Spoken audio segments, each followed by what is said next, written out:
आप सभी मेवाड़ा कलाल समाज बंधुओं को मेरा नमस्कार प्रणाम। मैं एक जन सेवक समाज सेवक सुरेंद्र मेवाड़ा कुड़ी हाउसिंग बोर्ड जोधपुर से। मेरा आपसे निवेदन है कि आपके कोई भी प्रकार का काम हो जोधपुर ज़िले में या राजस्थान में तो मुझे याद करें। मैं आपकी सेवा में 24 ही घंटे तैयार हूँ। समाज सेवा के लिए 24 ही घंटे तैयार हूँ।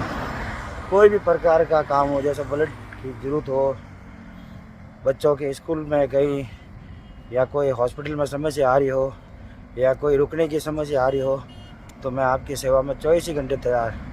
जन सेवक समाज सेवक सुरेंद्र मेवाड़ा, पूरी हाउसिंग बोर्ड जोधपुर राजस्थान। मेरे हेल्पलाइन नंबर है 9783269000 पर कॉल करें। 24 घंटे हेल्पलाइन नंबर सेवा आपकी सेवा में उपलब्ध है।